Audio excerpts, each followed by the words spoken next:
இந்த மான் செய்த பாவம் என்ன?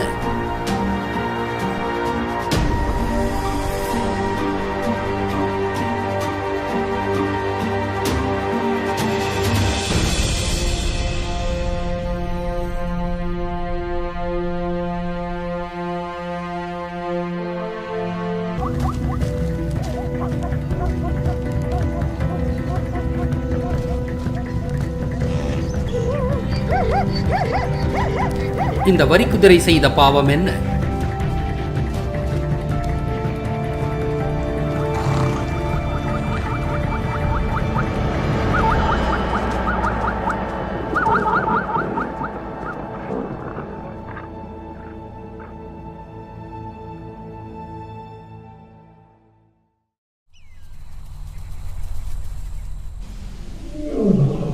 So they team up, approaching their prey from different angles. While the team keeps their prey from getting away.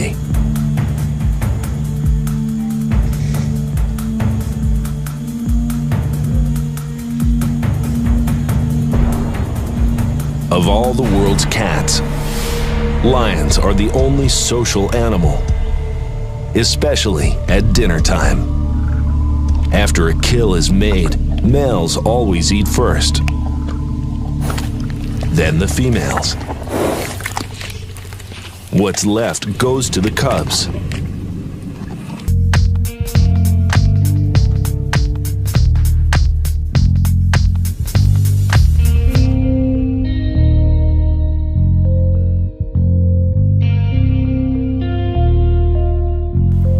இந்த முயல் செய்த பாவம் என்ன?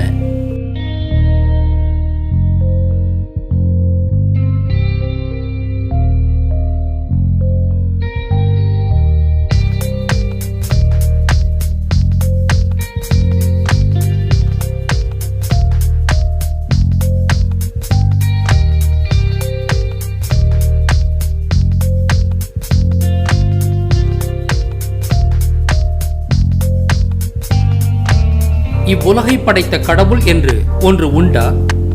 உண்மையிலேயே இந்த உலகத்தை படைத்தது ஒரு கடவுளா? வல்லவையே நல்லவை, அதாவது மைட் இஸ் ரைட் என்ற தத்துவத்தை பிரதிபலிக்கும் இந்த மோசமான உலகை ஒரு ஞானமுள்ள கடவுள் படைத்திருக்க முடியுமா? இப்படியான ஒப்பாரிகளை நாம் வைத்துக்கொண்டே இருக்கலாம். அவ்வளவு கொடுமைகள். இந்த உலகம் உண்மையிலேயே ஒரு மோசமான உலகம். ஒவ்வொரு நாளும் கோடிக்கணக்கான உயிர்கள் தங்களை விட சக்தி பொருந்திய விலங்குகளுக்கு இரையாகி தங்களின் அகோர முடிவை சந்தித்துக் கொண்டுள்ளன. முற்பிறவியில் பாவம் செய்த மனிதன் தனது பாவத்திற்கான பலனை இப்பிறவியில் ஒரு விலங்காக பிறந்து அனுபவிக்கின்றான் என்று சிலர் வியாக்கியானம் செய்யலாம். அது ஒரு முழு அபத்தம். ஏனெனில் மனிதர்களின் எண்ணிக்கை கோடிகளில்தான் உள்ளது.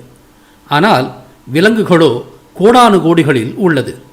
உயிரினங்களே பல லட்சக்கணக்கான வகைகளாக உள்ளன.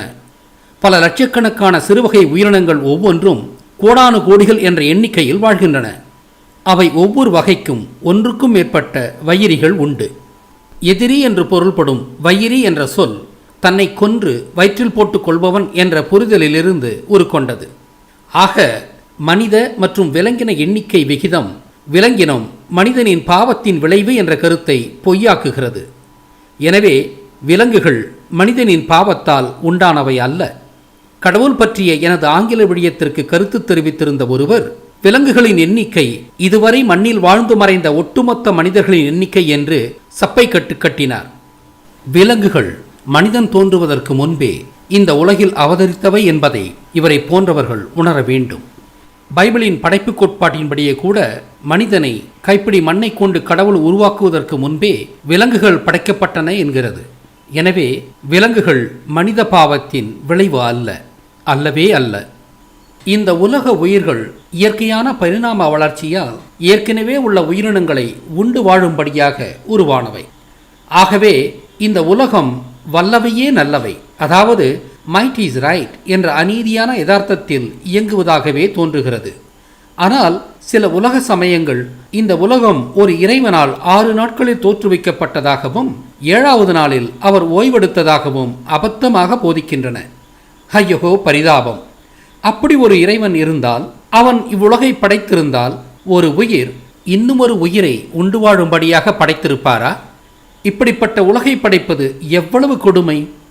அப்படி ஒரு இறைவன் உண்மையிலேயே இருந்தால் குறைந்தபட்சமாகவாவது உயிரினங்களை நெல், கோதுமை, சோளம், வாழை, மா, ஆப்பிள் போன்ற சைவ உணவு உண்ணும் உயிர்களாகத்தான் படைத்திருப்பார். அது இந்த உலகின் நடத்தையிலும் தர்மத்திலும் பாரிய மாற்றங்களை கொடுத்திருக்கும்.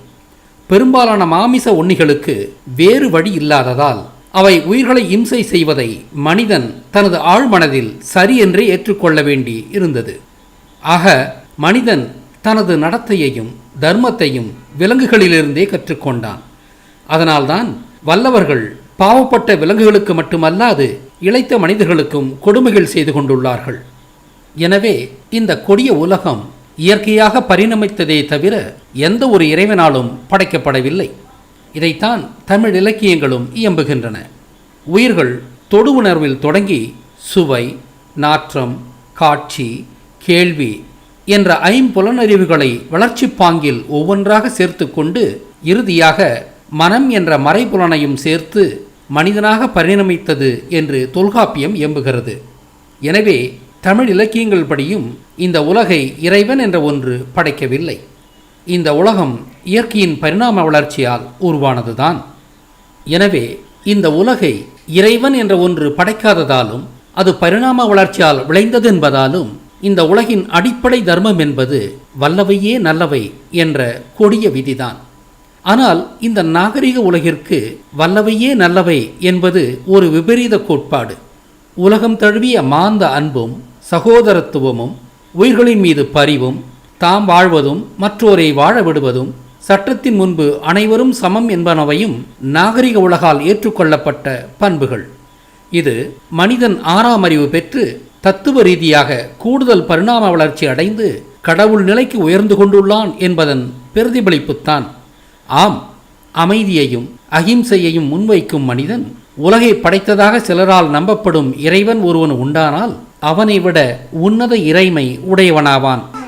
ஆறாம் அறிவு இல்லாத விலங்குகளிடமும் அன்பையும் அகிம்சையையும் நம்மால் காண முடிகிறது.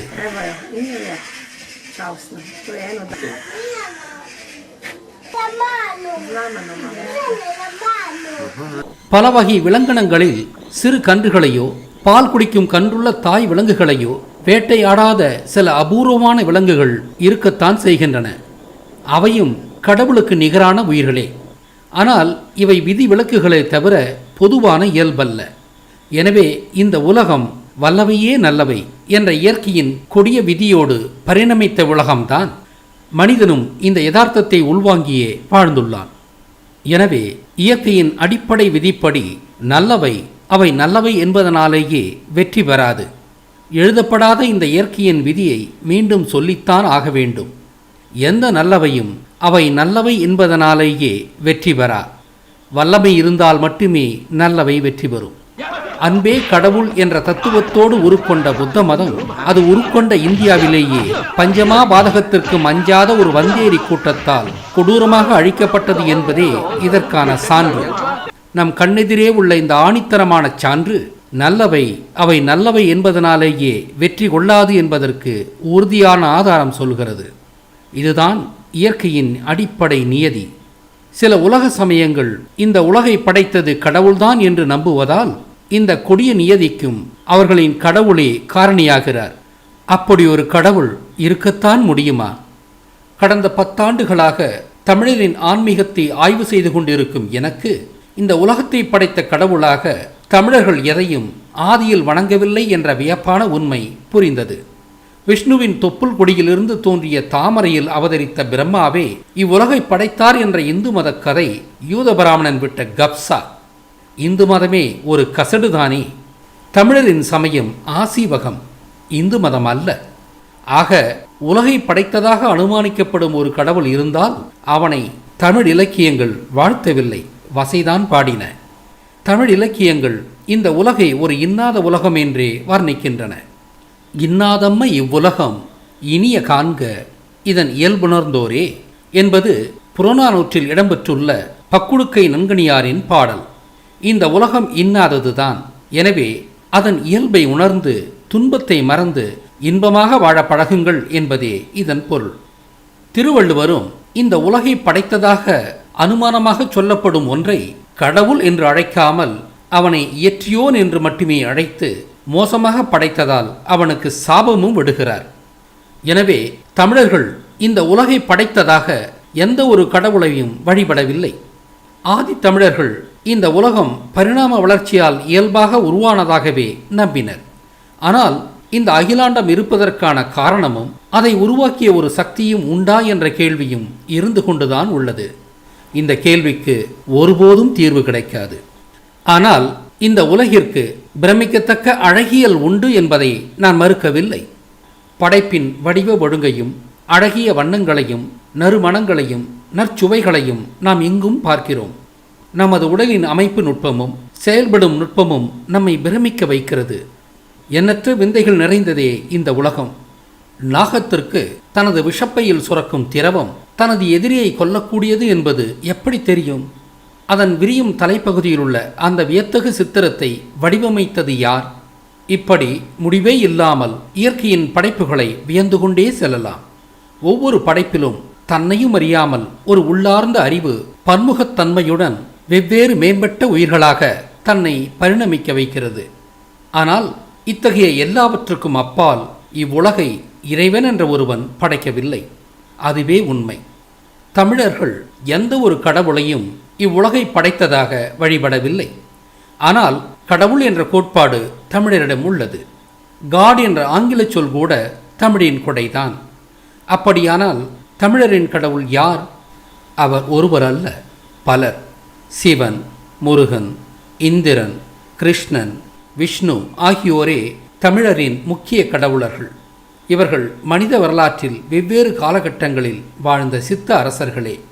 மனிதனாக பிறந்து மனித மேம்பாட்டிற்கு பங்களிப்புகள் செய்து மனிதர் கைக்கொள்ள வேண்டிய அறக்கோட்பாடுகளை வகுத்து குண்டலினி சக்தியை எழுப்பி அமானுட சக்திகளை பெற்று ஓகத்தின் மூலம் ஐம்புலன்களையும் அடக்கி மரணமில்லா பெருவாழ்வு பெற்று ஜீவ சமாதியான சித்தர்களே தமிழரின் கடவுளர். கடவுள் என்பதற்கு இதுதான் வரையறை. கடம் ப்ளஸ் உள் கடவுள். அதாவது கடம் என்ற பானைக்குள் வைக்கப்பெற்றவர், அதாவது ஜீவ சமாதியானவர் என்பதே கடவுள் என்பதன் பொருள். மேற்கூறிய வரையறையை நீங்கள் முழுமையாக புரிந்து கொள்ள நமது முதல் 3 கடவுளரை விவரிக்கின்றேன். ஏறத்தாழ 20,000 வருடங்களுக்கு முன்பு சிவன் மனிதத்தின் அரசனாக திகழ்ந்தார். அவர் இரும்பு உருக்கும் தொழில்நுட்பத்தை கண்டார். பறை, முரசு, உடுக்கை போன்ற கொட்டுசை கருவிகளை உருவாக்கினார். சாமவேதம் என்ற பெயரில் அரசியல் தத்துவத்தை வகுத்தார்.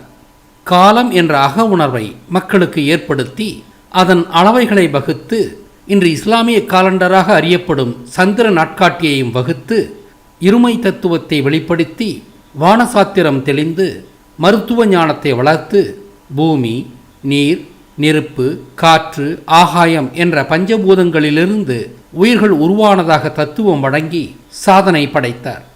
இவை மனித மேம்பாட்டிற்கு அவர் ஆற்றிய பணிகள்.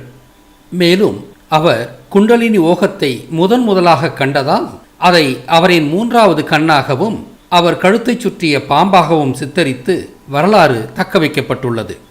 அவர் தமிழுக்கு முதல் சங்கத்தை ஏற்படுத்தி பட எழுத்துக்களை உருவாக்கினார். புதிய சொற்களை உருவாக்கும் முறைமையையும் வகுத்தார்.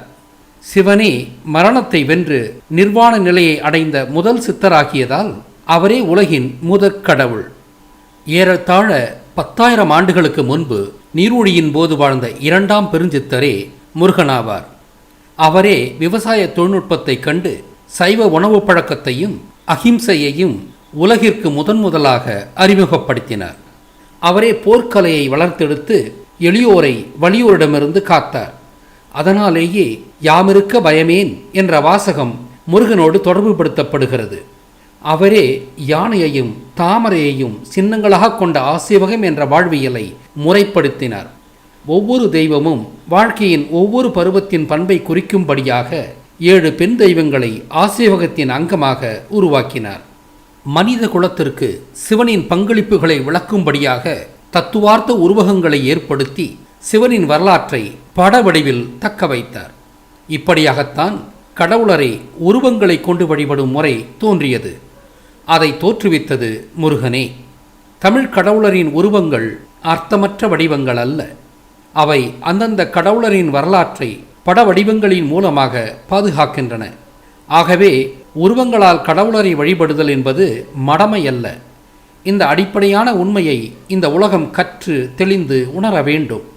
முருகனே விவசாய ஆண்டின் தொடக்கத்தை சரியாக கணிக்க சிவனின் நினைவாக சித்தர் ஓரை என்ற முதல் ஓரையை வான உடுக்களை இணைத்து உருவாக்கி அதை கொண்டு உலகின் முதல் சித்திரையல் நாட்காட்டியை விவசாயத்திற்காக வடிவமைத்தார். இந்த ஓரையே ஆங்கிலத்தில் ஓரையோன், அதாவது ஓரியன் என்று அழைக்கப்படுகிறது. சிவன் கண்டறிந்த குண்டலினி யோகத்தை 7 சக்கரங்களின் செயலாக்கமாக முழுமையாக்கி குண்டலினியோடு தொடர்புடைய ஓம் என்ற பிரணவ மந்திரத்தையும் முருகன் உருவாக்கினார். முருகன் 2ஆம் தமிழ்ச்சங்கத்தை இலங்கையில் தொடங்கி இன்று சிந்துவெளி எழுத்தாக கருதப்படும் எழுத்தை உருவாக்கினார். முருகன் மரணத்தை வென்று நிர்வாண நிலையை எட்டி ஜீவ சமாதியானதை சட்டி விரதம், அதாவது சஷ்டி விரதம் என்று கொண்டாடுகிறோம். சட்டி என்பது குண்டான் குண்டம் என்பதன் ஆதிகால சொல். அல் பிளஸ் து, அல் து, அட்டு, இருளை துரத்துவது என்ற பொருளில் அட்டு என்ற சொல்லும், அது மருவி அட்டு, அடு, அடுப்பு என்ற சொல்லும், அடுப்பின் மீது இடப்படும் பாண்டத்திற்கு அட்டு, சட்டு, சட்டி என்ற சொல்லும் தோன்றின. இராமாயண போரின், அதாவது உண்மையில் ராவணீய போரின் நாயகர்களான ராவணனும் இந்திரனும் ஏறத்தாழ 7000 ஆண்டுகளுக்கு முன்பு வாழ்ந்த அடுத்த பெருஞ்சித்தர்களாவர். இரவு வானத்துக்காரன் என்ற பொருளில் பட்டப்பெயரிடப்பட்ட ராவணன் ஒரு விண்ணாய்வு சித்தர்.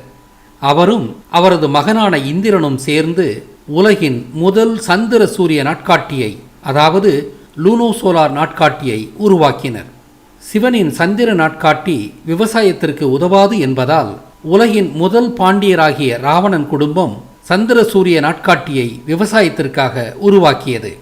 அதற்கு இந்திரனின் பெயரால் சாக்கா கேலண்டர் என்றும் பெயர் வந்தது.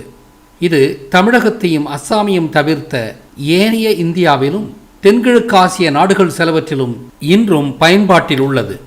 சிவனால் உருவாக்கப்பட்ட சந்திர நாட்காட்டியில் 3 ஆண்டுகளுக்கு ஒருமுறை ஒரு கூடுதல் மாதத்தை சேர்த்து முருகனின் சித்திரையல் நாட்காட்டியோடு நேர்படுத்தும் உத்தியோடு இதை வடிவமைத்தவர் இந்திரனாவார். முருகனின் சித்திரையல் நாட்காட்டியோடு நேர்படுத்தப்படுவதால் இதுவும் விவசாயத்திற்கான நாட்காட்டியானது. ராவணன் யாழின் அடுத்த உயரிய வடிவமாக வீணையை கண்டுபிடித்தார். தந்தை மகன் இரட்டையரான இவர்கள் கர்நாடக சங்கீதமாக இன்று பெயரிடப்பட்டுள்ள பன்னிசைக்கும் பரதநாட்டியமாக இன்று பெயரிடப்பட்டுள்ள விரலியராட்டத்திற்கும் பெரும் பங்காற்றினர். இந்திர சபையிலே ஊர்வசியும் ரம்பையும் நடனமாடிய மரபு ஒழி செய்தி உள்ளதுதானே. ராவணனின் தலைநகர் யாழ்ப்பாணம் என்று யாழின் பெயர் தாங்கியுள்ளதுதானே. இந்திரன் ஆரச்சக்கரத்தை முதலாக கண்டுபிடித்தார். அதனால் மாட்டு வண்டி உருவாகி அது பெரு விவசாயத்திற்கு வழிவகுத்து ராவணனின் குடும்பம் முதல் பாண்டிய குடும்பமானது. சக்கரம் என்பது எந்திரங்களின் அடிப்படை உறுப்பு என்பதாலும் சக்கரத்தை கண்டுபிடித்தது இந்திரன் என்பதாலும் இந்திரன் என்ற சொல்லிலிருந்தே எந்திரம் என்ற சொல்லும் வந்தது. ராவணன் குடும்பம் பல எந்திரங்களை உருவாக்கியது. இந்த தந்தை மகன் இரட்டர்கள் பறக்கும் எந்திரங்களையும் உருவாக்கினார்கள்.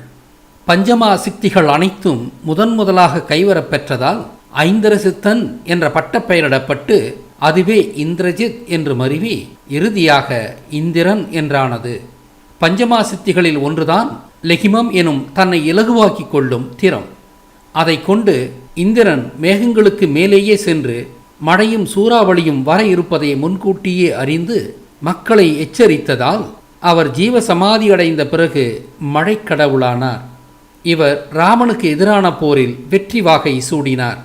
இந்திரன் குண்டலினி சக்தியை எழுப்பியவராதலாலும் லெகிமம் மூலமாக வானத்தில் முதலாக பறந்து சரித்திரம் படைத்ததாலும் ஆசீவக சித்தத்தின் உயரிய நிலையை அடைந்த அவரை அவர் காலத்திற்கு பிறகு வெள்ளை யானை வாகனத்தை கொடுத்து கௌரவித்து வரலாற்றை தக்க வைத்தனர்.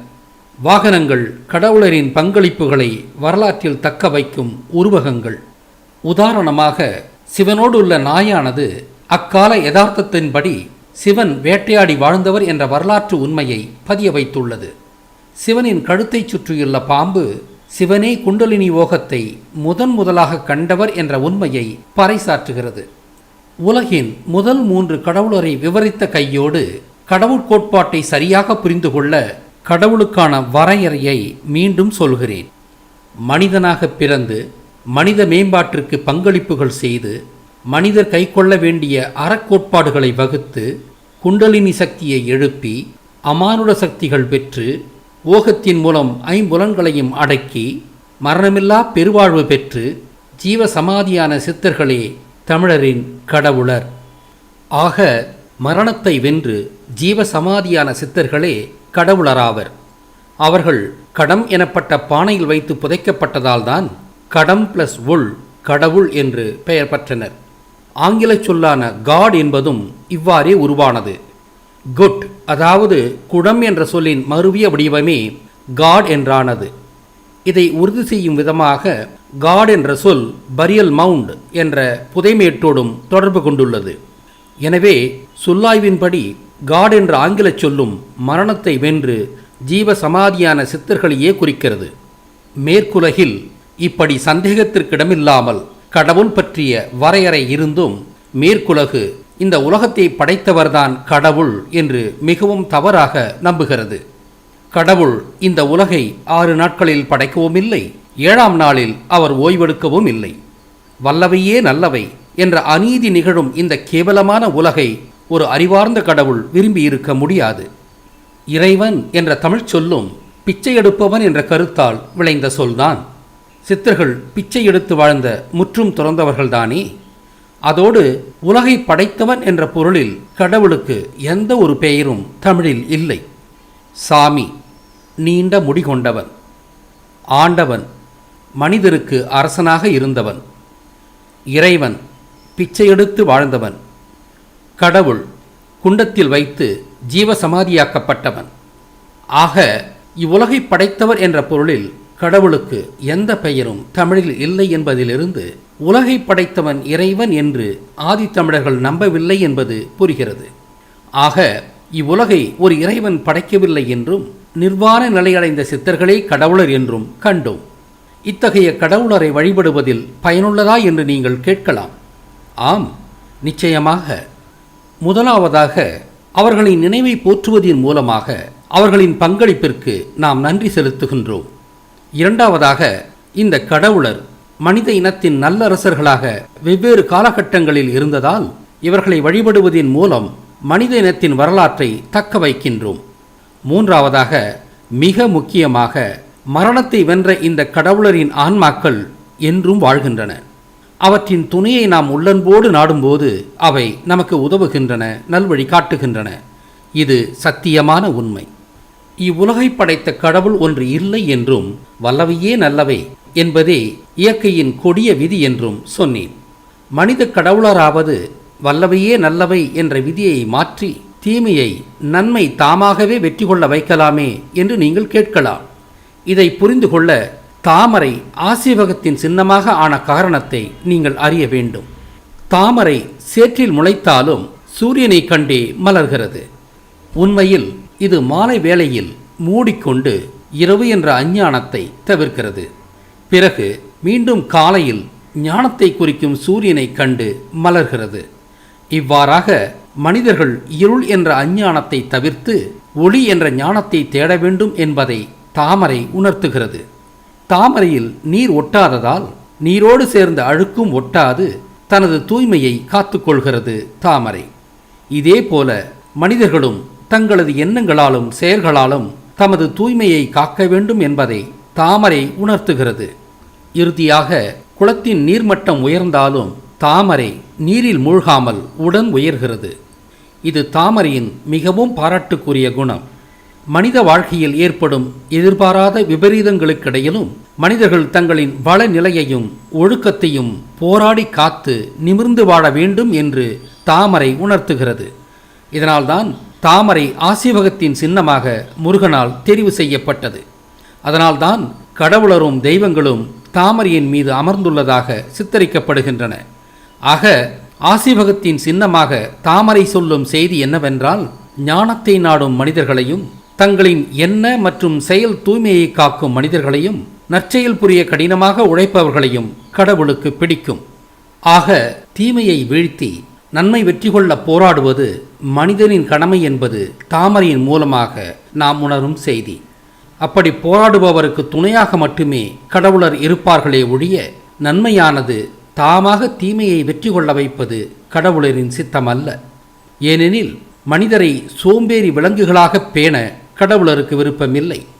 இந்த கடவுளரெல்லாம் தாம் மனிதராய் இருந்தபோது தீமைக்கு எதிராக போராடியவர்கள்தானே.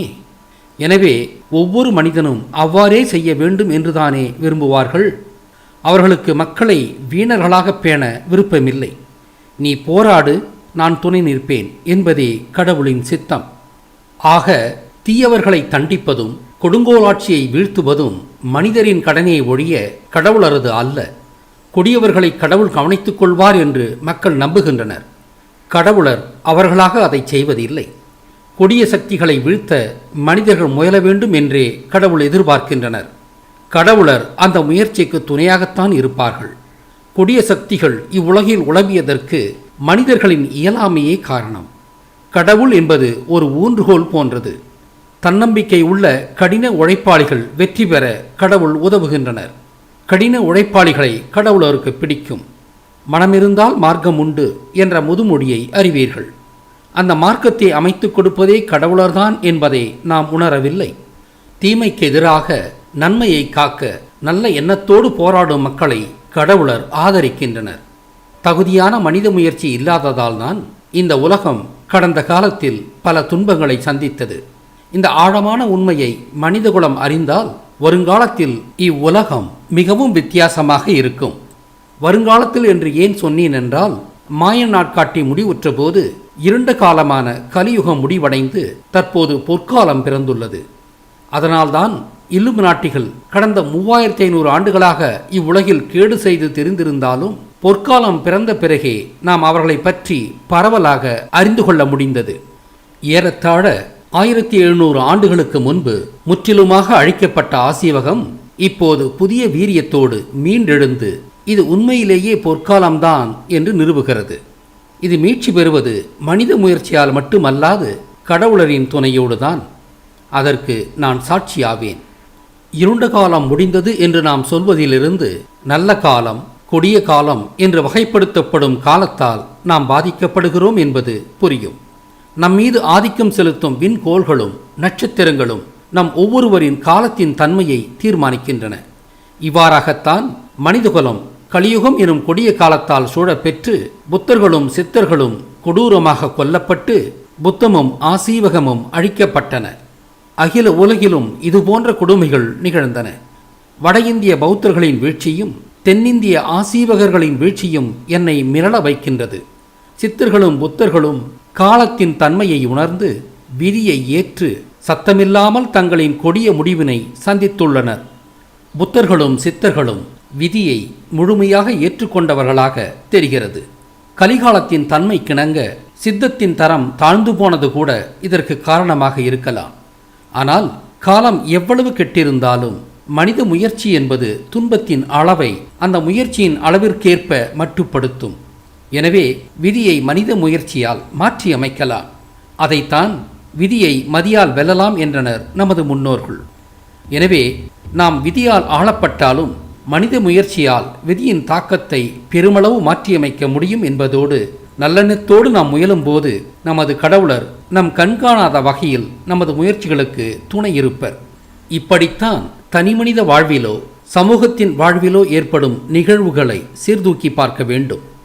விதி ப்ளஸ் நமது முயற்சி ப்ளஸ் கடவுளின் துணை, வளமான வாழ்வு. நாம் கடவுளை வணங்காவிட்டாலும் நல்ல எண்ணத்தோடு நாம் முயற்சிகளை மேற்கொள்ளும் போது கடவுள் நமக்கு துணை இருந்து நமது கட்டக்காலத்தை கடக்க உதவுவார்கள். ஆனால் நாம் கடவுளை நம்பி செயல்படும் போது நமக்கு மனோதத்துவ ரீதியான பலம் கிடைத்து நாம் தனியாக இல்லை என்ற உண்மையான உணர்வை தந்து நாம் வெற்றி பெற உதவுவார்கள்.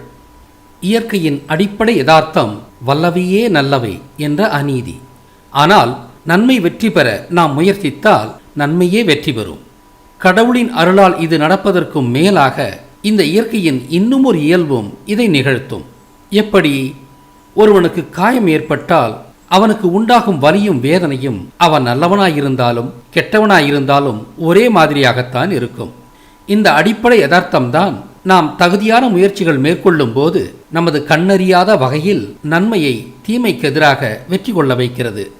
இந்த இயற்கையின் நீதியைத்தான் திருக்குறள் பிறர்க்கின்னா முற்பகல் செய்யின் தமக்கின்னா பிற்பகல் தாமே விளையும் என்று இயம்புகிறது. அதே சமயம் ஒரு சமூகத்தின் ஒட்டுமொத்த அகவுணர்வின் வெளிப்பாடுதான் இந்த இயற்கை நீதியின் தன்மையை தீர்மானிக்கும். அதனால் பெரும்பான்மை சமூகம் எதை தீமை என்று கருதுகிறதோ அதை பொறுத்தே இயற்கை நீதியின் தன்மையும் இருக்கும். பெரும்பான்மை சமூகம் கையூட்டு தீமையல்ல என்று கருதினால் கையூட்டினால் தனிநபர்கள் இயற்கையால் தண்டனைக்குரியவராவதில்லை. ஆனால் கையூட்டு உண்மையில் தீமையானதாகையால் சமூகம் நாளடைவில் வீழ்ச்சியை சந்திக்கும். அதனால்தான் சமூக நன்மைக்கான கருத்தியல்களால் சமூகத்தை பயிற்றுவிப்பது அவசியமாகிறது. ஏனெனில் அமானுட விளைவுகளை ஏற்படுத்தும் சமூகத்தின் அக உணர்வை கல்வியின் மூலமாக மாற்றியமைக்கலாம். நன்மை தீமை பற்றி சரியான சமூக அக உணர்வு ஏற்பட்டு நன்மை வெற்றி கொள்ள முயற்சித்தால் கடவுளின் துணையோடு நன்மையே வெற்றி கொள்ளும். திருவள்ளுவர் கடவுளின் துணையை விட கூட மனித முயற்சிக்கே அதிக முக்கியத்துவம் கொடுக்கிறார். ஏனெனில் மனித முயற்சி உண்டானால் கடவுள் அங்கு வந்துதானே ஆக வேண்டும். தெய்வத்தான் ஆகாது எனினும் முயற்சிதம் மெய்வருத்த கூலி தரும். தெய்வத்தால் ஆகாதது கூட மனித முயற்சியால் கைகூடும் என்கிறார். எனவே இரத்தினச் சுருக்கமாக நமது வாழ்க்கையின் நிகழ்வுகள் முதலாவதாக விண்ணுலக ஒழுங்கால் தீர்மானிக்கப்படுகிறது. இரண்டாவதாக நமது முயற்சிகள் நமது விதியை நேர்மறையாக மாற்றக்கூடியது. மூன்றாவதாக கடவுளின் துணை நன்மை வெற்றி பெற வகை செய்கிறது. 1 விதி, 2 தகுதியான முயற்சி, 3 கடவுளின் துணை நல்விளைவு. ஆக கடவுளின் துணையை பெற வேண்டுமாயின் நமது முயற்சி என்ற இரண்டாவது காரணி மிக முக்கியம். தகுதியான முயற்சி இல்லாமல் கடவுளின் துணை கிடைக்காது, நீதியும் ஜெயிக்காது. இதுவே சத்தியமான உண்மை. இதை கொண்டே நமக்கு நிகழும் நிகழ்வுகளை நாம் எடை போட வேண்டும். இது தனிநபருக்கும் பொருந்தும், சமூகத்திற்கும் பொருந்தும். கடவுள் பற்றிய ஆங்கில விழியத்திற்கு கருத்திட்ட ஒரு நண்பர், உலகை படைத்தது கடவுள் இல்லை என்பதை ஏற்கிறேன். சிவன், முருகன், இந்திரன் போன்றோர் மனித கடவுளர் என்றும் ஏற்கிறேன். ஆனால் இவர்களின் ஆன்மாக்கள் என்றும் வாழ்கின்றன, அவை நமக்கு உதவி செய்கின்றன என்பதற்கு என்ன உறுதியான ஆதாரம் உள்ளது என்று வினவினார். உறுதியான சான்றுகள் ஏராளம் உள்ளன. இது போன்ற கேள்விகளுக்கு பதில்களாக ஒரு தனி விழியம் ஒன்று விரைவில் செய்கிறேன். விலாவாரியாக பேச வேண்டிய செய்தி இது என்பதால் இந்த விடயத்தில் அதை சேர்க்க இயலவில்லை. முடிவுரையாக, இவ்வுலகை படைத்த கடவுள் ஒன்று இல்லை, வல்லவையே நல்லவை என்ற அநீதிதான் இந்த உலகத்தின் அடிப்படை இயல்பு. அதனால் மனித முயற்சி இல்லாமல் நன்மை வெற்றி கொள்ளாது. சமூகத்தின் அக உணர்வே இயற்கை நீதியை தீர்மானிப்பதால் சமூக நன்மைக்கான அற வழியை சமூகம் உணர்ந்தேற்றால்தான் இவ்வுலகில் நன்மை நிகழும். மரணத்தை வென்ற மனித சித்தர்களே நமது கடவுளர். மனித சமூகத்தின் மேம்பாட்டுக்கு அவர்கள் பங்களித்ததோடு அல்லாமல் நிலையான நற்சமூகத்தை நிலைப்படுத்த அற வழியையும் போதித்து சமூக நலனுக்கும் நல் நீதிக்குமான நமது முயற்சிக்கு துணையாகவும் உள்ளனர்.